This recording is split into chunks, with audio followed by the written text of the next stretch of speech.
שלום לכולם, שמי שי רוזנטל, בעלים של יו נכסים, והיום אני אדבר איתכם על נושא מאוד מאוד חשוב, איך עובדים נכון עם מתווך עצמאי, בעל עסק, שבא לעזור לכם למכור את הבית שלכם.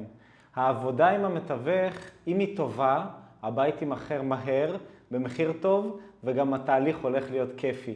אז אני היום אעבור על כל מיני דברים שהם חשובים, על מנת שכל העבודה עם המתווך או המתווכת, בשפה שלנו אנחנו קוראים להם מנהלי מחירה, שהמנהל או המנהלת מחירה יצליחו לעשות את מה שאתם רוצים שהם יעשו, שזה למכור גבוה, טוב, איכותי, הוגן, ושכולם יהיו מרוצים. אז בואו נתחיל.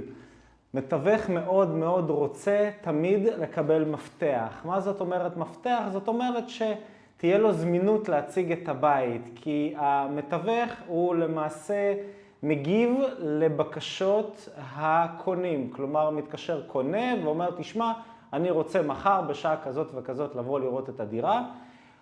הוא מנסה טיפה אולי קצת לשחק עם השעות, אבל בסופו של יום הקונה הוא זה שדורש את הביקור בדירה בשעות מסוימות. כלומר, אידיאלי זה שאתם, אם אתם סומכים מספיק על המתווך או המתווכת שלכם, תיתנו מפתח. כמובן, הכל בתיאום מראש, לא מגיעים לעולם בלי שאתם יודעים, אבל זה נותן למתווך ביטחון גדול שאוקיי, יש לי אפשרות לבוא ולהציג את הנכס. עכשיו, אלמנט נוסף זה שהרבה מהעבודה שלנו זה לבוא מול מאגר קונים, להתחיל להתקשר לקונים, ולהביא אותם. אז קונה רוצה זמינות, אז אנחנו רוצים לתת למתווך את הזמינות. עכשיו, אם זה לא מפתח, אז לפחות להגיד לו, תשמע, אני זמין לך רוב היום, חוץ משעות כאלה וכאלה, לך תעשה את העבודה שלך. כלומר שהאתגר שלה לתאם מול בעל הנכס, לפחות שזה ירד.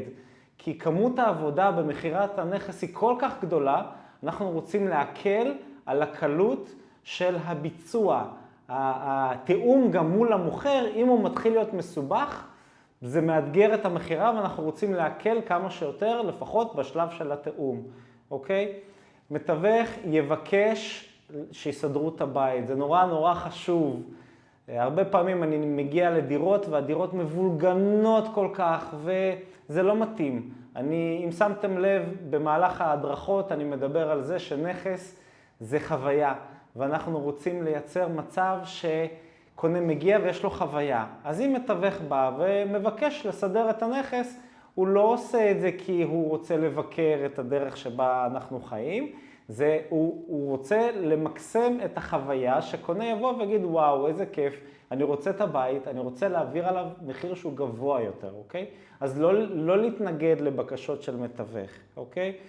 מאוד חשוב גם לאורך הדרך, לתת למתווך או המתווכת הרגשה שאתם מרוצים מהעשייה שלה. אני אספר לכם דוגמה מאוד יפה שהייתה לי. אחד המוכרים שליוויתי, קוראים לו אסי אברהמי, איש מקסים, הוא היה שחקן כדורגל. ולמעשה הוא אימן אותי תוך כדי ההצגת דירה. כלומר, אם איזה קונה הבריז לי, הוא אמר, שי, לא נורא, שי, אתה תצליח, הוא היה מעודד אותי, הוא היה גורם לי להאמין בדירה שלו, וגם אם קרו כל מיני דברים כאלה בדרך, הוא אמר, שי, לא נורא, לא נורא, אתה תצליח, לא נורא, אתה תצליח. בסופו של יום הבית נמכר ממש גבוה. הוא נמכר גבוה כי הוא תמך בי, הוא האמין בי. אם אנשים הבריזו לי, גם אני זוכר, היה איזה יום בגשם שבאתי וחיכיתי ולא הגיעו, אז הוא אמר, שי, לא נורא, הוא לא כעס עליי, הוא נתן לי להרגיש שאני חלק מהמשפחה, חלק מהצוות, יאללה, בוא, שי, אתה תצליח. אז זה מאוד מאוד חשוב. עוד אלמנט מאוד מאוד חשוב זה לתת למתווך להרגיש את הסוף של העסקה. זאת אומרת, אם יש לכם עורך דין שבחרתם, אז להכיר למתווך את העורך דין. שיחה קצרה, להתקשר לעורך דין, להרים על הקו את המתווך, תשמע עורך דין יקר, זה המתווך שמייצג את העסקה. אם יש לו איזשהם שאלות, הוא יכול לפנות אליך לייצר את החיבור.